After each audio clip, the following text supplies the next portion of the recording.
Got here, and it's time to talk about Bleach. And this episode was awesome and carries a lot of weight moving forward with the story, the past, and everything that happened pretty much here with this war related to Yuha, and especially showcasing the greatness with Kubo's writing and how much subtlety can be into some things and how much weight with the relationship here that we have with Jugram Haschwalth and Bazz B.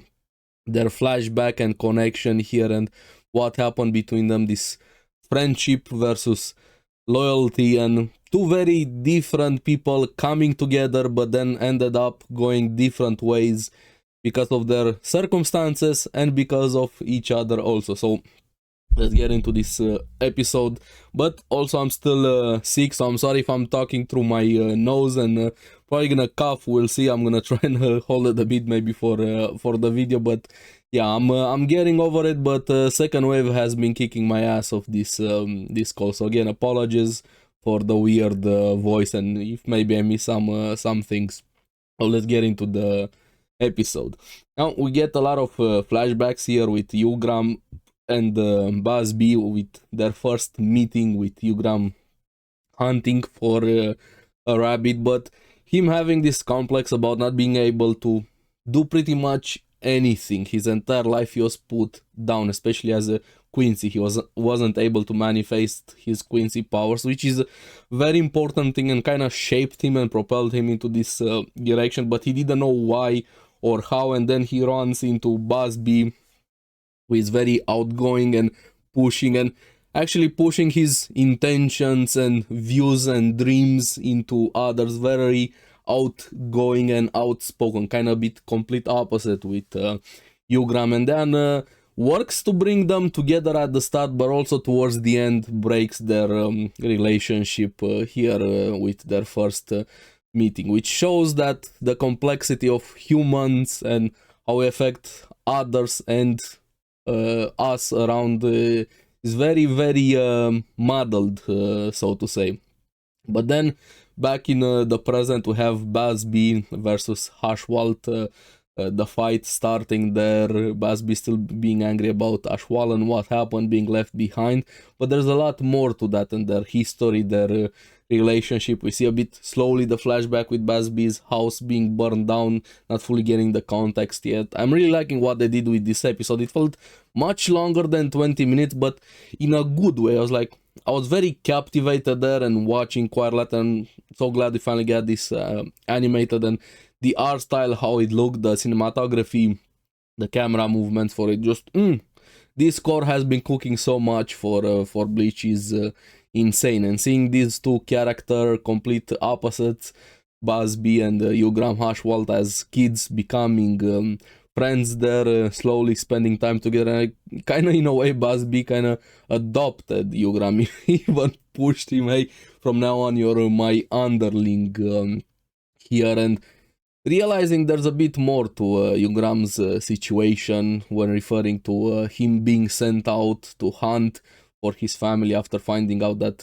he doesn't have parents and he's staying with his uncle. And if you pay attention, even from this scene here and throughout, when you see Jugram as a kid, at least at the start of the episode, he's hiding his bruises quite a lot, and just by how he is very timid, shy in himself, not very outspoken, very stuck into his own mind, so to say. And you can tell by the bruises and the way he was talking about his uncle being abused there and being used just like a gopher, not really like somebody you care for, like a nephew, a kid, a loving parent, and so on. He very, very heavily implied was abused. Now, I don't know how far that abuse was taken, but definitely beatings at the least here.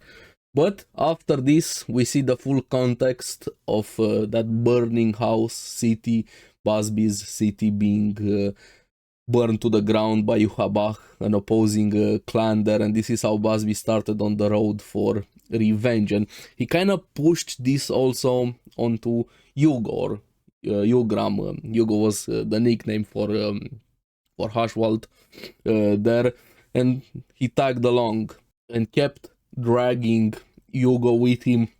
Hey, let's get revenge. Hey, let's do this. Let's work. Let's get stronger. Let's get closer to Yuhabak to be able to kill him. But kind of pushed this revenge onto Jugram also. And Jugram finally having a friend caring about Bazz-B, and Bazz-B also caring about Jugram. This is the complexity of the relationship, was so well done here.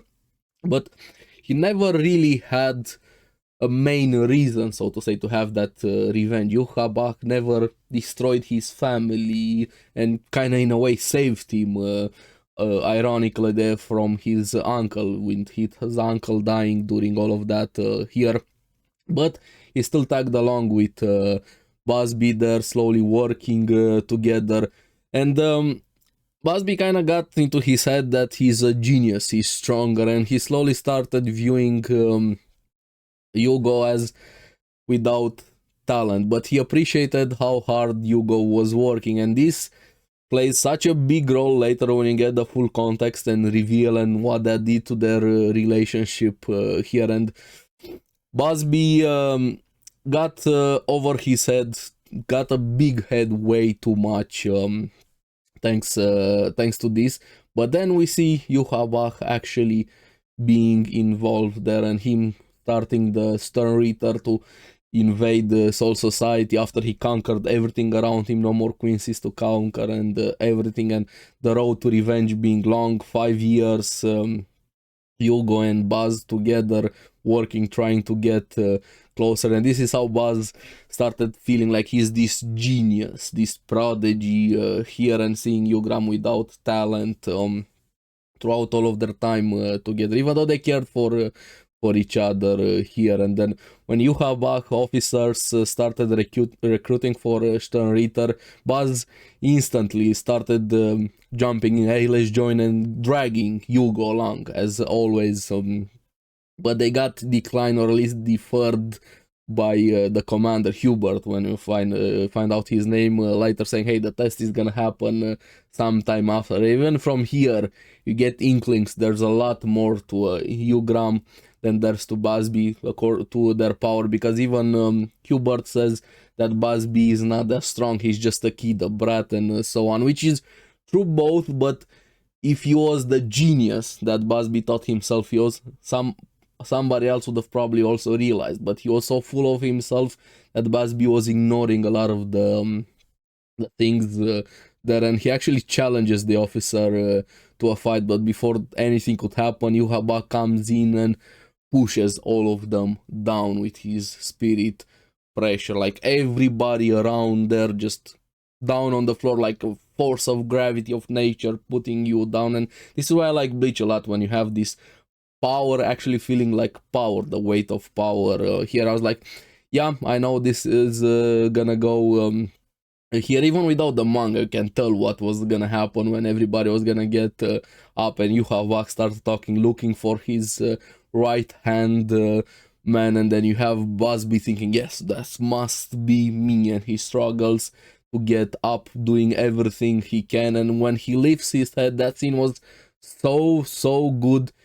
He sees Jugram not even phased by all of that pressure. He wasn't even down and got up. There he was just standing up. He never got pushed down and just staring at Yuhabak there. And when he heard Yuhabak saying, you will be my advisor, you are my second half. And this is where all of those emotions, jealousy, anger, confusion, frustration, everything bottled up, thinking of himself being this genius and viewing Jugram as this lowly guy without talent being picked over him, kind of drove Bazz-B over the edge there. And when Yuhabak started explaining more and more, Bazz-B lost it, to say the least. And when Yuhabak said, you are not like the others, and Jugram actually said, no, I'm not a good choice, you should pick Bazz-B, he's a better choice here. And when Yuhabak started explaining, your power is like my power, there haven't been quincies like you born in 200 years, and so on, the talentless one, quotations marks, Jugram's power and Yuhabak's power is the power to share with others a part of themselves, make them stronger. And this is how Yuhabak also got stronger, sharing, getting that power back, sharing back and forth, kind of amplifying it a bit here, and revealing that they cannot absorb Reishis like the others, they can only give it away. And this is why throughout all of the time they spent together, it killed Busby when he heard this. You got stronger thanks to this. So Jugram inadvertently was making Busby stronger thanks to his power, and he wasn't this genius prodigy. But I like this so much. This episode felt so good, like getting the backstory, the history, the relationship here, and this is gonna play such a huge role moving forward into the story. Please remember this episode when some of the things are gonna happen. And also, I don't want to go into spoilers, but this is one of the most important character and story-wise episodes that we have gotten in general. Like, the fights and everything are great, but when you get moments like this, amplifies everything so damn much. And when Busby heard that what Jugram is and what he did for him, the look that he gave to Jugram there, and in the confusion that Jugram also felt, just it broke their relationship apart. Like, all of that jealousy, that anger, the look that Busby had looking at Jugram, and then Jugram finally getting attention and being recognized by somebody of authority, in this case Yuhabak, kind of picked that loyalty, friendship. And remember, he never really had a reason to get revenge on Yuhabak. This was all of Busby's wish, even though at some point he kind of took it upon himself. They cared about each other. It's so complex, it's not black and white. It's just like Jugram betrayed Busby, but Busby pushed himself onto Jugram, so it just muddles the water so much. And this is why it's so great here, and even more when you consider what the uncle was doing to Jugram, and then having this figure of authority finally treating you like somebody important. Jugram made the choice there, and he struggled with it quite a lot, and being into that position, he never really knew how to handle things like this. And then you see it broke everything between them a lot. And when Busby raged out and tried to go after Yuhabak, Jugram stops the arrow, kind of the same scene that was happening back in the present there, and cuts Busby there during their fight, and they start clashing with each other. Busby using everything he had and showing the past duels between themselves. Busby always challenging Jugram to fight, but he never accepted. And Hubert, that commander from the start, always wanted to get rid of Busby, but Jugram protected him, considering his position there. It's such an insane episode, and so well the relationship between these two characters. And remember, they're side characters, they're not the main cast of characters. But when you have an episode like this and you consider all of the context, it's so good here. And finally having the full fight towards the end of the episode, Jugram carrying Busby's arms while he was charging at him, and Busby using his left hand to try go all out with his power, but not even that works. So showing the difference between them in power right now after everything that happened. And this is why, part of why Jugram also refused to accept those duels, and having this friendship, loyalty. Which one do you choose here? And Busby finally admitting defeat and finally coming to terms with his own feelings, like it doesn't feel so bad losing against you. And that says quite a lot there. Maybe if he had this acceptance when that moment happened and didn't have that look into his eyes, maybe things could have been different between them. And Busby collapses, admits defeat, and that's it. And the ending there between them, it's insane. So many things could have gone differently, so many choices, wrong, right, influences, situations, consequences. Such a great episode here, and great characters. And the way the episode ended with that free and red friend enemy. Awesome episode that we got here, and remember this one for the future and things to come with Jugram here and his relationship with Bazz B. Awesome episode. Let me know in the comments below what you guys thought about this relationship here between these two characters, and what were your favorite moments, and what do you think about them, how things could have gone differently or not. Let me know down in the comments below. As always, thank you very much for watching. Remember to like and subscribe, helps me quite a lot, and you guys get the latest videos on the series that I follow. So keep enjoying Bleach. I'm gonna see you again on the next one, and I'm sorry again for the voice, and there's gonna be some cuts into this video. I coughed quite a bit, so I apologize about that. So keep enjoying Bleach. I'm gonna see you again on the next one. Bye bye.